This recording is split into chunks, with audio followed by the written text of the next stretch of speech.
Trapped in the concept, falsely accused, was used, and misled, bitch. I'm hoping you fucking rest in peace. Sure. 3, 2, 1. What's going on, everybody? Rather's going to be a bit different. We have. You're not even gonna introduce us. You're just gonna jump right into it. You're not gonna say anything. You're not gonna say, "Oh, hey, that's Anthony right there." Oh, that's like you're not gonna say anything. So that's Anthony in the top left. No. I'm just saying, if you don't want to, you don't have to. You know, you're running the show today. I'm not. So that's Gabby in the top right. Usually we introduce ourselves. You guys know who the three of us are if you have been following us for the last 8 or odd episodes. But tonight's episode is going to be a little bit different. We have the biggest pleasure of being joined by Mr. Jack Haze. Jack, how you doing tonight? What's good? I'm doing great. Do you wanna tell the audience a little bit about yourself really quick before we get into tonight's little jam? Yeah, so I'm basically a music producer, and I'm also a music production teacher. So so that's pretty much who I am. I'm from Canada. I'm 25, and I'm just living life, man. Yeah. What'd you say? I said from the 6th. From the 6th? Nah, bro, I'm from Montreal. Close enough. Zone 6, bro. That's like the shitty part of Canada, though. The French part of Canada is the shitty part of Canada, no? Well, I mean, what do you mean by shitty? Because you're kind of right there. I just heard like all the people there are whack. Like everybody like doesn't like, they don't like outsiders. I mean, no, I don't think they don't like outsiders, but I mean, there's bad people everywhere, so that's true. You're right. Were you born and raised there? Yeah, so I was born and raised in a small city called Sorel, and that's like an hour away from Montreal. And it's like a very small city where like the mentality is really, countryside-ish. Mm-hmm. And like it's like very the opposite of Montreal. But yeah, I was raised there, and my parents still live there. So yeah. Very cool. Would you consider yourself like Canadian redneck? Nah. No? Okay. I wouldn't say that, no. All right, so we're going to start off tonight. So I guess like tonight's, the main focus of tonight is going to be the three of us picking Jack's brain a little bit of what it's like to be in the music industry. But before that, to get your minds warmed up a little bit, this goes out to all of you guys. We like to open up with like a really weird, obscure question just to kind of, get our brains flowing.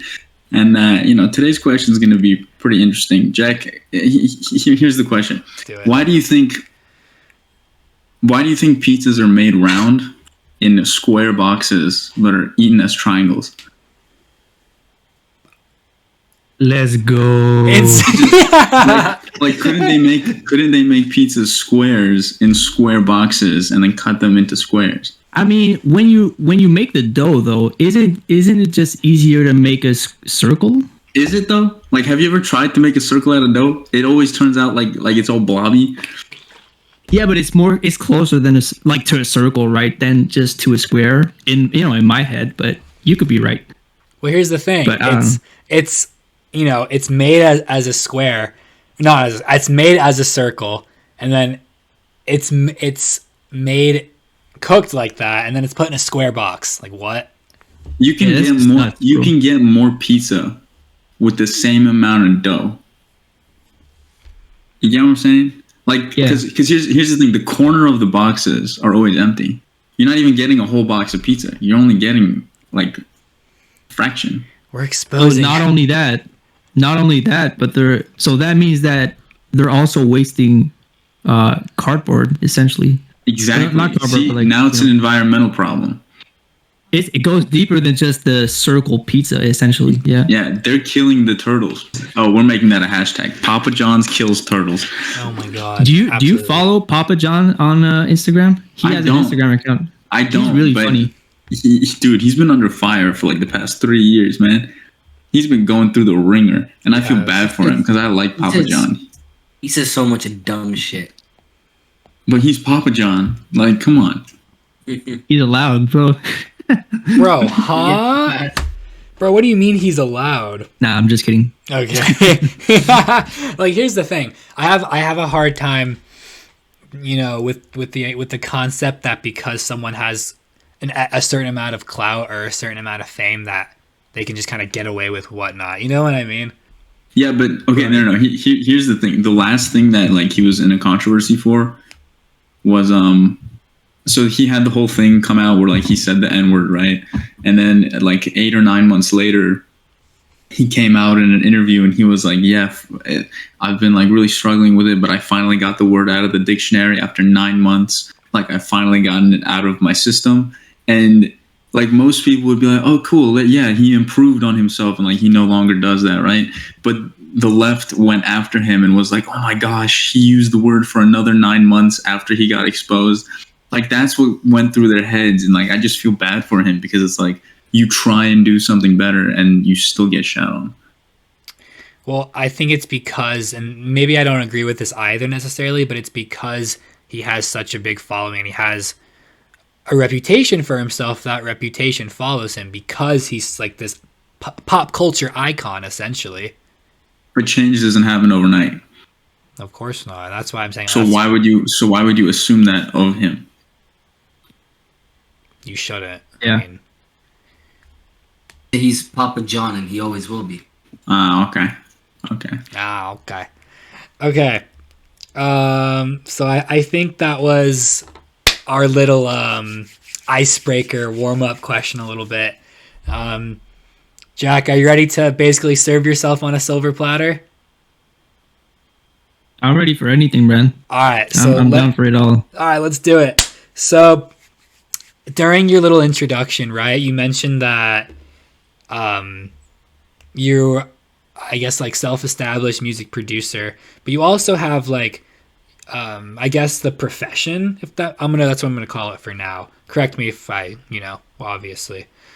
But you also have another gig as a music teacher of is it Audacity that you teach? What was the software you teach? So I teach FL Studio. Okay, gotcha. So that's the software that I use. Yep.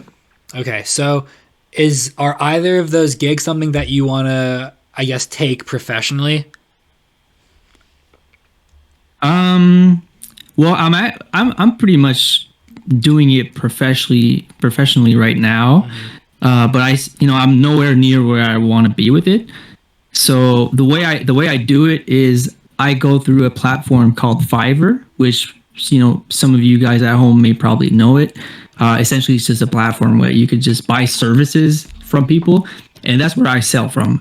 But the problem with that is they take a cut, right? So every time you make a sale, they'll take a cut from that, which, at the end of the day, I have clients, coming my way for services, but like, I'm not getting 100% of my income.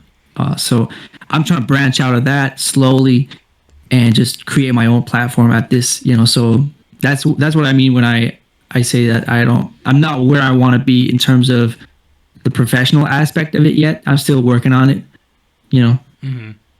Hold on, Henry, before you continue, I feel like you just jumped into it. I want to know a little bit of background. How did you get into music production? Because like I tried and then I fiddled around with it for a little bit and then I was like, nah, this shit ain't for me. And then I kind of let it go. Like, so what got you into it and what inspired you to keep going, I guess? Well, I always liked music in general. So I would listen to songs, and I remember like I was in, way before, high school, I was listening to, 50 Cent and like Eminem and all that stuff, right? And I was like, hey man, who's making the beats for these guys? I want to make beats too, So I was like, I'd listen to the beats and just listen to the instruments, and I'd be like, man, I think I can make that. Like, it doesn't look really hard to make because like the beats weren't really complicated so much. So I was like, man, I want to make beats, bro. I want to just, lock in and just make beats. And that's how I started. I just, downloaded a cracked version of FL Studio, right? And just, started fiddling around with it, How long did it take you before you actually made something that didn't sound like complete garbage? I would say 2-3 years. 2-3 years. Yeah. Yeah. Wow. It's definitely a Yeah. craft. And I was really, I'm really hard on myself when it comes to music production because, I'm always so analytic about it and like, how can I do something better, right? And I was like that even when I started. So can you imagine like just imagine like learning a new language, right? And you're like, man, I'm total shit at this, right? And I want to get better. So just starting from nothing, essentially, just it took me a bunch of not a bunch of years, but I would say 2 years, a good 2 years. Yep. Something you're working on, right? It's something that you're always like developing. Right, because there's always new waves of genres, and there's always room for improvements. The sounds of other genres are not the same as hip hop, right? So it's always a constant improvement cycle. Is that what you do mainly? Is it just hip hop? So I do hip hop beats, and I'm trying to I try to branch out to other genres as well, but mostly I would say 90% of my production is hip hop. Yeah. I got a question for Jack.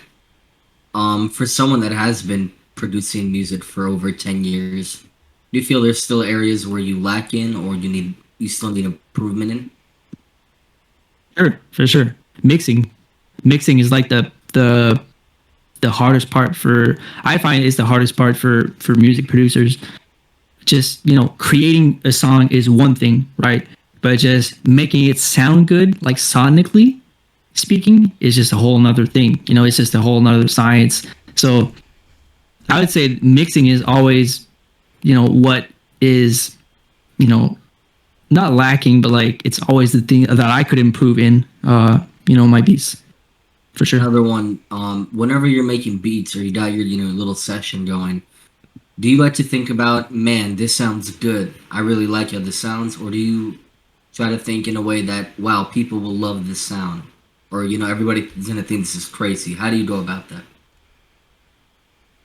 Well, when I'm making beats just on my own, I try to branch off of like people's opinion, but I can't really lie to you and just say that I don't look at that, because if you're making content and just posting content like on TikTok or like on YouTube, you always got that, that voice in the back of your mind saying like, hey, are the people going to like this, right? Because if not, I'm kind of screwed, So there's always that voice in the back of your head, I guess. So you mentioned that you've kind of been on this recent wave of not only working on your craft, but kind of just establishing yourself more as a creator in your own right. So I guess what I want to ask you is, to what extent do you find social media as like the most reliable medium for that? I think it's pretty much essential, not only in music, but if you're just an entrepreneur, or like anyone who sells something or has, makes art. I think social is just essential at this point, in the era we live in. If you're not on social, I mean, if you're an individual, it's okay not to be on social, because, if you don't like being on social as a person, that's fine. But if you're a company, or like if you're a businessman or something like that. I mean, I got to be honest with you. I agree with you. As recently established, or, we're doing our own thing when it comes to content creation, right? So the biggest thing I've realized is you got to promote yourself somehow. And the best way to start is with the people you know, right? Because so if you share to what you're doing with people there's just a slight chance that those people might share to a bunch of other people too. You know what I mean? Right. It's just like the domino effect of social media. And even if you don't have a big following, like I don't have a super big following, and I still, sell beats and, make some income off that, so you don't have to have like 2 million followers to start, having income and just having cash flow. You could start with, I don't know, like 1,000 and just work your way from there. I think Gary Vee talked to. Yeah, sorry to cut you off. I think Gary talked about that. If you have like 100 fans, that are loyal to you versus 100,000 or something like that, that's a lot better for you, you know? True. Yeah, it's the Travis Scott thing. You guys know about that? How like he was performing in front of 10 people. Like he went to go to a show and like only 10 people showed up. But now he's selling out stadiums, and he was happy enough to like he went and only 10 people showed up, and he still put on a full hour-long show for those 10 people. So like you still have to be grateful for what you have and kind of keep going. That's true, and I think that's a good segue into my next talking point for you. I'll ask you in the most general sense possible, because you were talking about like having a big following, right? And I think like huge shout out to you for making income on this. I think that's huge for any creator. So what does it mean to you to be like the genuine, like enjoy what you do type creator besides just doing it for the numbers? Well, I'd say, you know, if you're genuine, that's just a lot better for your, you know, in terms of your image, and we talked about that together as well. You know, being genuine is super underrated, because like in this world we live in, like everything seems so fake, right? You know, you just scroll through Instagram and you're like, that's some fake stuff, you know, and that's. But don't you think that okay, I'll say it this way. Especially nowadays, like you're saying, everything is super fake. But the thing is that fake shit is what gets attention, right? Like you go on TikTok and the fake stuff, or like the BS things. Like, how is it that 15-year-old girls doing very simple dance moves is getting hundreds of millions of views and likes? Can you do those dance moves? Actually, what? Can you dance like that?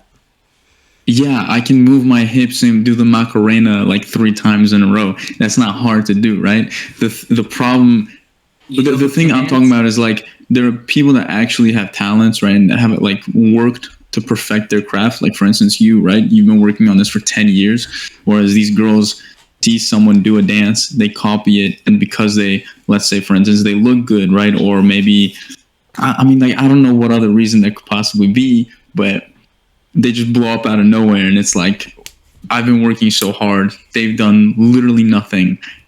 And like, how do you deal with that? Like seeing other people succeed for nothing, whereas you just keep putting in more and more effort. I think, Henry, you want to say something? I really do want to say something. I'll let you respond first, though. Go ahead. Well, I just think it's just a matter of, you know, leaving that shit beside and just focusing on your own lane. But I gotta agree with you. You know, I totally agree with you, Gabby, in terms of like people just posting stuff and getting a bunch of likes. And you know, I always have that image in my head, like so, like the Ty Lopez meme there, where like, hey, I got 10 Lamborghinis in my garage, and I got this whole bookshelf of books that I didn't read. Right? It's like, just shut up, man. You know, but that sells, bro. That's just the way it is. And people like, you know, glamorous things, right? They're like Lambos, they're like girls, and like that's just how people are. But at the end of the day, it's just you can't really do anything about that anymore, you know. So just focus on yourself. I want to add on to what Jad said. One of the biggest difference to people that work for over many years for their craft, as opposed to those that are blowing up off, you know, short videos, I think the big difference is foundation. And what I mean by that is like Gabby, Henry, who were you subscribed to in 2014 on YouTube? Like Markiplier, PewDiePie, Jacksepticeye, right? No, most of the people I was subscribed to back then, I'm still subscribed to. Well, like what I was saying, people on Vine, like they were super popular for, you know, 2014, 2015. But where are they now? Most of them, at least, are nobodies. Then they're fighting Floyd Mayweather, bro. Yeah, I was about to say they actually, most of them. That's why I said most people. Here's the thing: a lot of the top Viners were able to transition to different platforms, and they're actually doing really well in their own like respective ideas, right? Like, I'll put like one of the biggest. I think he actually had the most Vine followers was King Batch, right? No, someone had more. I'm pretty sure King Batch was the biggest Vine account when it was deleted, and I haven't seen a King Batch video since Vine was taken down. right? So, But I can guarantee you, if we open up his YouTube right now, he probably has millions of followers. Each video he makes probably gets 1 million or so views, I wouldn't right? say million. I wouldn't say. I think that they have their following and they're okay with that. So in their respective areas, they've made it, right? Whereas think of you're gonna let me finish what I want to say, or are you just gonna keep interrupting me? I want to get it out. I don't this whole understand. thought of yours is an interruption of my thought. But go ahead. No, it's not. What are you talking about? You stopped Not talking. totally. You asked us a question. I'm having a great time. But go ahead, finish. What I was gonna say is, like you said, though, foundation is important because you look at these TikTokers and they cannot, for the life of God, transition to YouTube.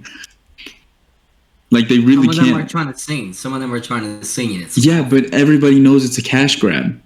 They're like diehard 5-year-old fans will listen to it on repeat, but there's no longevity for it, right? Like Dixie came out with a song, it did good for like the first 2 weeks, and then nobody listened to it. Like even her fans stopped listening to it because it's just not a good song, and you realize it's a cash grab. Can I And then add? think of Go ahead. Yeah. No, go ahead. think of like a year ago, 2 years ago. Who's the number one Twitch streamer? Ninja, right? Ninja. No, Yeah, but then he signed a shit deal with Mixer, and then he fell. That's why he fell off. He fell off It's because not he went to just Mixer. Yes, it is, It's not dude. just that. No, Dude, it I'm can't telling be you it is. His numbers were like super high, and then all out of nowhere he got, what was it, $100 million to go to Mixer? Or was it 300 million? I think it was 300 million, right? It wasn't 300. I think it was, bro. It was ridiculously high amount. Whatever. He got a shitload of money to go to a shit platform. Do you know what his average viewership was on Mixer? Not even a million. Dude, not even 2,000. It was 1,500 viewers a night. His Ninja, who was doing what, 250,000 averaging. He was averaging 250,000 people live every night. Went to Mixer and started doing 1,500. Of course, he's gonna fall off. Well, that and he kept playing the same game, doing the same little acting bits. He just ended up. He got it back, though. Yeah, he got it back now that he's on Twitch, which shows You you gotta be that saving- him staying the same isn't going to change anything, right? Because he has a foundation. People like him because he's him. They don't care if he plays the same game for the rest of his life. They like him because he's him. Right. Can I expound upon that really quickly? No. I think a big part of growing as a content creator is what the frick? Did he just leave? He's got connectivity issues. Yo, what happened, man? Are you back? Are you alive? All right. Sadly. All right, chill. All right. So what I was saying was to grow as a content creator. Number one, I mean, it's the platform. And that doesn't mean that you can't be multifaceted in the platform, YouTube, TikTok, Instagram, Twitter, yada, yada, yada. But different platforms have different algorithms, have different, kinds of people that use them, whatnot. But a big thing, and it's sad that this is less of the case than it was, let's say, back in like 2012. Because people generally will watch content, like you said, Gabby. People will watch Ninja because they like Ninja. People will watch content because they like the creator. They like their personality, right? They like the little edits maybe they do to their videos. Henry, I'm letting you continue your point, but just to add, think of Flight. Nobody gave a shit about 2K or Madden. Everybody wanted to watch Flight for Flight Right. because of his stupid attitude. You know what I'm saying? No, absolutely. And I think that's, one of the biggest parts of being the genuine creator that you want to be is just sticking to yourself. Let yourself speak through your content. I'll leave it at that. Okay. But to touch on that point, I'm actually happy you brought up Flight because I don't think that's how he is in real life. Of course. I think he does that for the cameras because he knows he's going to get clout, which goes back to our original point of should you be truthful to yourself or should you just do something that you know is going to get attention? I think you should stick to yourself. Honestly, I'm in the hip hop space, and I could tell you, like, rappers, like, they act all hard and shit. But like, if I were to make rap, I couldn't act hard, bro. Like, I'm not hard. Like, I'm just me. Like, I couldn't rap about, hard shit. Like, I'm not doing that. You know, that's not me. But some people do it. You know, and it shows. It's like the lines can get blurred, you know. Right. And you know, if you look at, you know, street rap and, you know, all that industry, that specific niche, that's very popular in the United States, right? But I mean, if you're not living that stuff, or if you're not really, you know, concerned with all that stuff, why would you try to do it, you know? Just and that's the same thing applies with like content creation. It's like, if you're just more of an introvert kind of person, I mean, why would you go out of your way to, you know, I don't know. What do you guys think about that? Actually, that's interesting because we can use Tekashi 69 as a great example, right? Because he came out and he was like, "Oh, I was acting hard because that's what I thought all rappers did," right? He said that. He was like, the reason why I was in a gang, the reason why I was doing this shit, because I thought it was real. Yeah, I mean, 6ix9ine. I mean, I don't really know what to think about that guy, bro. Honestly, it's just, I don't know. We can leave it at that, to be honest. Right. So that was Bro, he mad funny though. You gotta admit, he funny. Tekashi 69 versus Jake Paul. Were you gonna say Alright. something, Anthony? I was just gonna say, I think we discussed this whole industry acting thing pretty well. Do you want to move on to our next game? Our next game, We're playing games? we can take a break. I have a little bit more talking points I would like to discuss. We can take a break from that. That's fine. Let's play a game, yeah. All right, let's play again. Go for it. Which Sure. one do you want to do? You want to fight, marry, kill? Fight, marry, kill it is. Here we Alright. go, everybody. Here we go. So instead of your Oh, traditional, damn. instead of your traditional love, marry, kill, we made a more TikTok say version: fight, marry, kill. So All right. So your first three is Da Baby, Lil Baby, and A Baby. All right. I'm fighting a baby. Because that's the easiest part. Wait, Yeah, what but are then- the other two ones? Yeah, but here's the thing. Then you beat up a baby. The next two are Lil Baby. Like just imagine. Hold on. Imagine these as headlines, right? You beat up a baby. You Yeah, but married. imagine if the I baby. kill him. Yeah, but like that could be an accident, right? Like, what if you just dropped him down the staircase? Like that's an accident. What if you hit his But- head a little but- too hard? But if you beat him up, right? If you fight a baby, this is like the baby pulled out his kung fu moves and y'all went at it, bro. That's what we talking Yeah. about. I mean, if I were to fight, if I were to fight the baby, let's go. I'm gonna get knocked the fuck out, you know. But if I fight a baby, that's a different story. Now I got a couple chances, you know. Who are you marrying and killing? Yeah, that's the tricky part, though. I got an answer. I got a good one right here. I don't know, man. I guess I'll marry the baby and kill Lil Baby. Let's go. I'm gonna kill the baby. I'm gonna fight little baby, and I'll marry the baby. You're getting your ass whooped. I'm telling you that. Nah, bro. What you talking, little baby, man? As long as he don't pull up, as long as he doesn't pull up with his guns, which he usually has on him. I don't know if you guys have seen this. Have you guys seen the pictures and the videos? He always has a gun on him, no matter where he really always has a gun on him.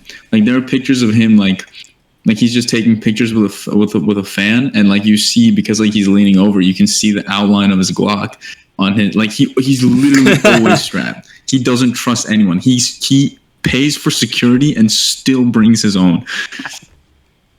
Shit. Crazy. Sometimes you gotta do it yourself. Yeah, that's like the only thing. Like if it's no guns, I'm beating his ass, bro. Look at him. He's skinny as shit. Okay. Okay. Let's see if you can take this next one, Gabby. Fire, a fire hydrant, and a firefighter.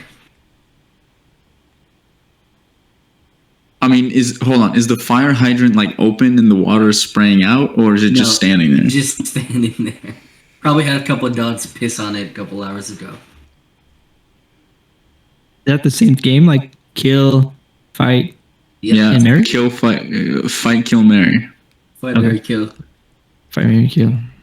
I'll marry the firefighter because they're usually pretty hot, right? I mean, that's Yeah. pretty sexy, right? Hey, Hello? what if it's a woman? Hold up. No homo, No, it's a guy. firefighter. It's a guy. Second, I think I'll fight a fire and I'll kill a fire hydrant.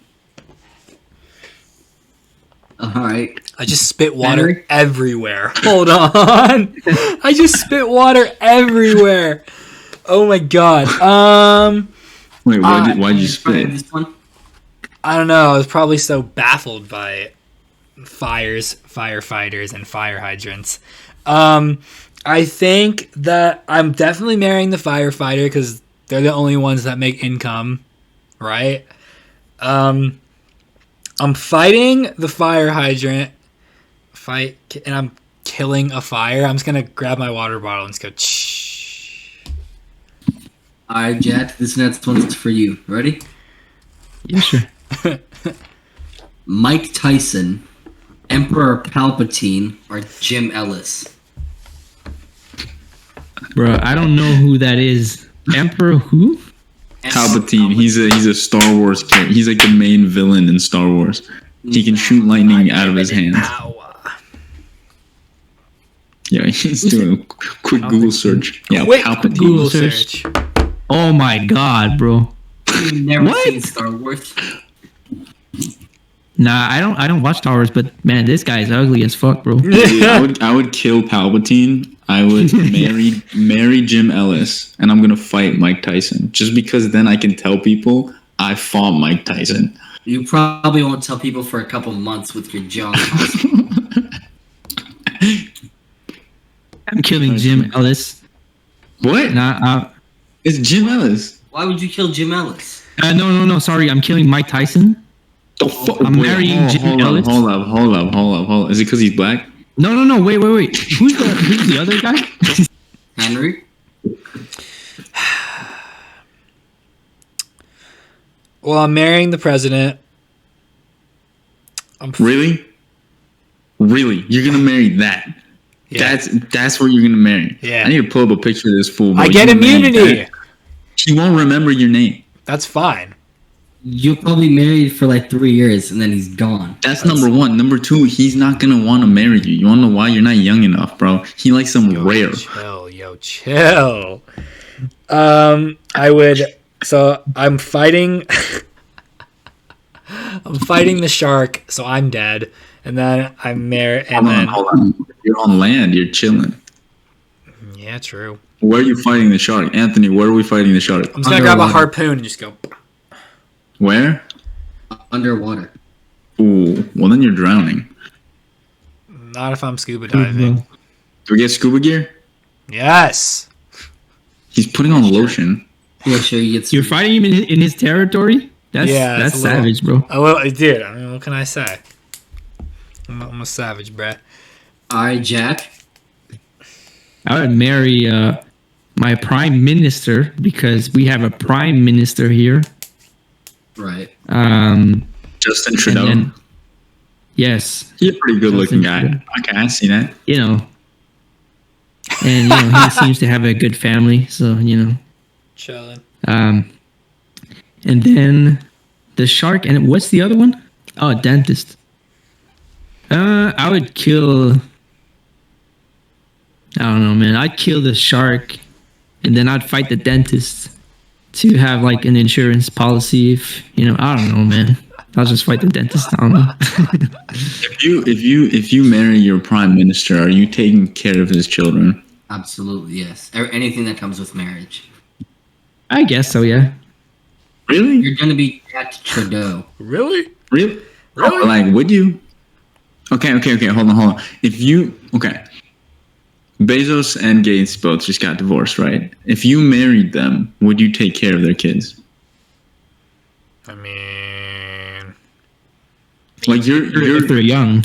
you're now the richest spouse in the world, right? Are you taking Right. care of those kids? Well, if it comes in with the contract, I mean, I'd have to What do check you mean beforehand. contract? You're not what? No, not the contract, but like, you know what I'm saying? It's just like You wouldn't get the like an au arrangement pair? is no, but like if I could marry her or him, you know, depending there, but if he or she would want me to take care of their children for me to marry them, I mean, man, this is going too far, but you know.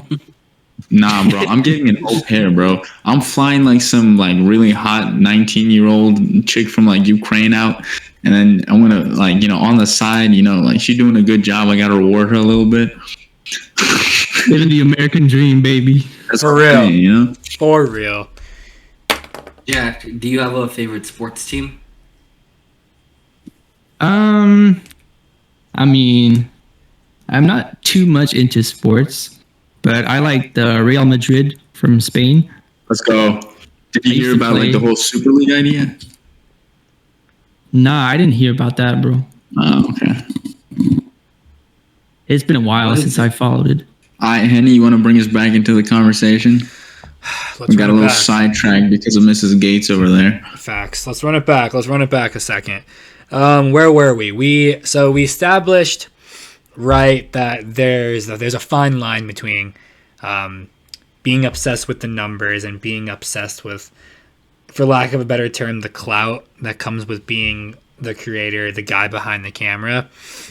So I'll shift the focus back to your music. Would you be able to, in layman's terms, walk us through the average working day?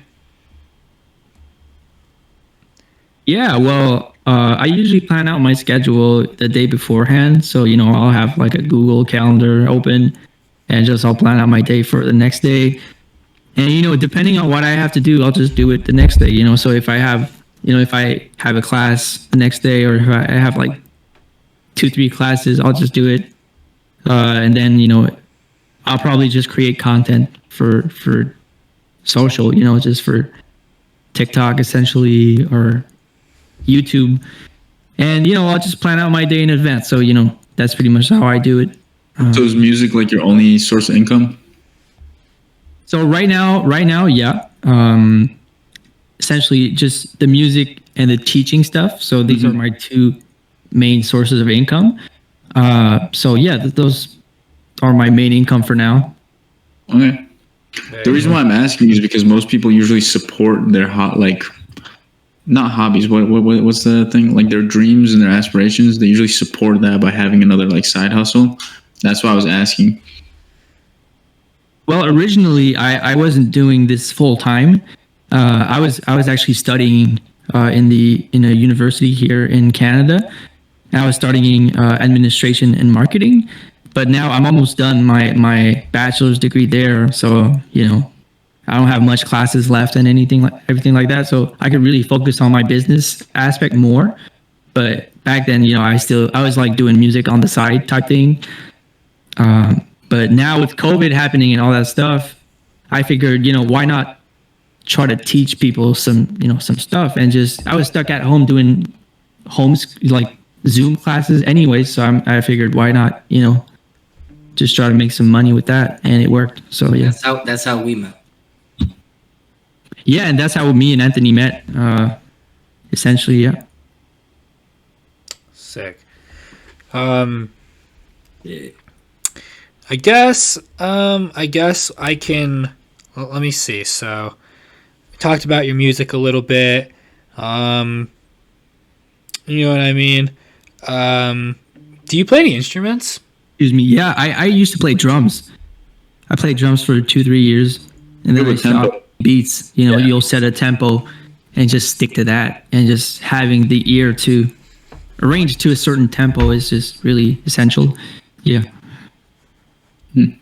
You mentioned Gary Vee before, and we have this in our notes. It's something that we want to talk about. So Gary Vee, I don't know if you guys saw this when like all the Lil Nas X Old Town Road stuff was coming out. There was like a little clip that came out of Gary Vee telling, I think it was T Grizzly, that he should start like crossing genres. Like he should do country and hip hop and stuff like that. So I guess the question is, are you working on anything, or are you trying to like kind of break through certain boundaries? Like, are you trying to take jazz and throw it into like a hip hop beat or like some scat? and like do something crazy with that, right? Like, are you trying to mix it up a little bit and be different? Well, I wouldn't say I'm like a pioneer in what I'm about to talk to you guys about, but like hyper pop and like just What's that? synthetic. It's like a subgenre of like rap with Okay. like very synth-y, like electronic synths, essentially. Gabby, you know this song on TikTok? I'm on a sugar crush. Oh yeah. Okay. I want a sugar So that crash. kind of- I want the fucking cash. Yeah. That's hyperpop. it's like really fast tempo, but like hype stuff. Yeah, it's very like electronic inspired. You know, Lil Uzi does some too with his recent stuff. Just like a lot of synths, right? And a lot of electronic aspects of like hip hop. I'm trying to branch out to that slowly. And you know, I've been having a lot of success with it so far. So yeah, I mean, you know, it's just, and I like it too. You know, it's not like I'm just making it for like the cloud or something like that. It's just like I genuinely love it. You know, so I got a question for Jack. Who are some producers that you looked up to? That you like really try to have an ear for while growing up? well, when I started making beats, I was like a big fan of, and I'm talking like a big fan of Dr. Dre. Like, Yes, sir. I don't know how old you guys are, but like when I was really like younger, I used to listen to The Chronic 2001. Yes. And like I would analyze like all the beats, right? And just figure out like what is this guy doing? Like what is he really doing, right? And I was searching for like the samples, right? Because like he used samples, and I was searching for the samples that he used on YouTube, and I was like, oh shit, that's how he flipped it. And like I was like a big fan of him growing up. And yeah, I still listen to his albums. I love it. yeah, for sure. He's I love timeless, it. man. Well, more recently, you know, when I was like in high school, I used to, and I know Anthony's from there at Atlanta. I don't know if you guys are all from Atlanta, but I used to listen to a lot of Atlanta rap. We don't pronounce the T's. You don't pronounce the T's and then try saying it. Atlanta. Yeah, Is that it? say it. You can't pronounce the Atlanta. T's. Yeah, there we go. So yeah, well, I mean, you know, some old stuff like Lex Luger. I was really a big fan of these guys growing up, like that hard trap. Like 808 Mafia? Yeah, 808 Mafia. Yeah, I was a big fan. I was still a big fan of it. Like, you know, I always looked up to them because, like, growing up, that's what I listened to on the daily kind of thing. So, yeah. And I think I can wrap up this you know, like portion of the conversation. I actually I have more questions for him, bro. Well, that's fine. Oh. Then I'll wrap up what I have. You know what I mean? Okay. And then we can transition. So, Jack, what do you think the future of your specialization looks like? I know you talked a little bit about your focus on hyperpop, but in a more like broad statement. Well, of course, hyperpop is something that I want to go into, and I've already, you know, had the opportunity to link up with artists that are already in that space. So I really want to get more into, you know, sending beats to these kinds of artists because I just like it.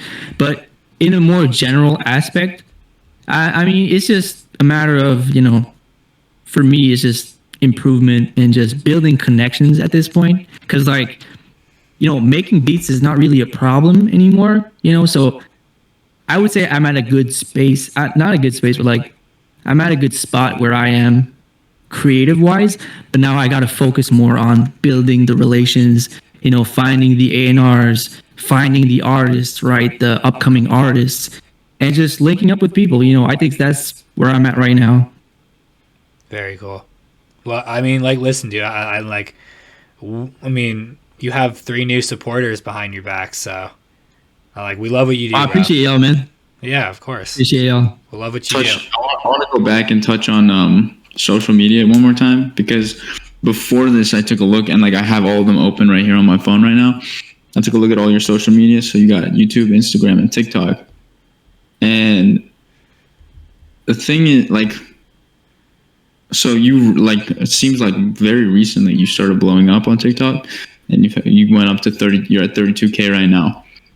But the thing is, and it's kind of again goes back to like the confidence thing a little bit, and I see this on YouTube as well. You have one of your videos on YouTube has 72,000 views, which isn't that easy to do on YouTube, right? YouTube is a very different algorithm than TikTok, but even then, it's like some of your videos are doing really well, right? Like you're getting 100,000 views or you're getting 15,000 views, and then some of your videos are only getting 600 views, and so on. So how do you kind of deal with that? How do you adjust what you're doing to kind of get more people's attention, more people to kind of stay and watch the video? Because I don't know if you saw this video, but it recently came out where TikTok actually said how their algorithm works.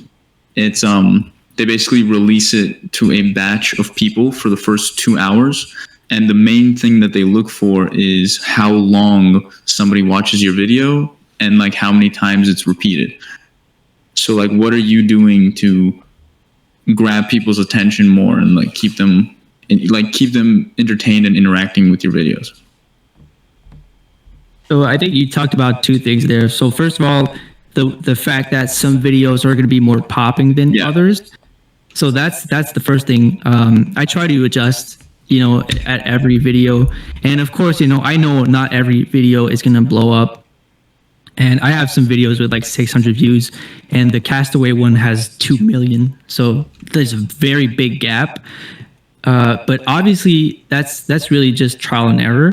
And what I've noticed on TikTok especially is the format in which the videos are distributed is way different from YouTube. YouTube, you'll have a lot of long content, like 10, 15-minute videos, but TikTok, you got to be fast. You got to be like switching slides every single 2-3 seconds. Like you got to just keep the listener's attention. And that's what, going back to what you said, Gabby, about just keeping the listener like on the video for as long as you can, right? That's the really like crucial thing, right? Because if they just don't like it anymore, they'll just swipe. It's just so easy to just swipe out, And that's really what is the main core of TikTok, is just getting people's attention, right? So I think the short format video on TikTok is what works best for me. Mm-hmm. And I've tried like longer formats on TikTok, and they didn't really work all that much, So I gotta agree with that. Right. Nerd. That's all I have, big man. How long have we been recording? How long have we been going? Approaching an hour. 54 minutes. Oh shit, this one's a good one. All right, this was a good one. All right, boys. Thank you guys so much for watching. Jack, thank you so much for coming on. Big round of applause to you. I wish you the best success. Actually, there was one more thing. Yesterday, I put this out into the universe. I want to make an album. By the way, 0 music experience in my life. Goal is make an album by the end of the summer. Do you think it's possible? For somebody with 0 music experience. You mean building an album from scratch yourself? No. Anthony's going to be providing the beats. Okay? But like everything else I want to do. Do you think that's possible? I mean, I honestly, I think you won't have the best, like sonically speaking album. But I think it's possible. Yeah, I think it's possible. Okay. Well, we'll go from there. We'll see how it goes. Jack, do you want to quickly shout out your TikTok, Instagram, YouTube? Yeah, sure. Well, first of all, thanks for having me. I mean, it was really fun. Absolutely. We had fun. And, if y'all want to follow me on TikTok, at @1JackHaze, Instagram, same thing, @1JackHaze, and YouTube, Jack Haze on YouTube. So all of Jack's links will be in the description. Please go check him out, because he deserves the love. And with that, appreciate it, man. Yeah, of course. With that being said, this has been another episode of Big Facts. We'll see you in the next video, guys. Peace.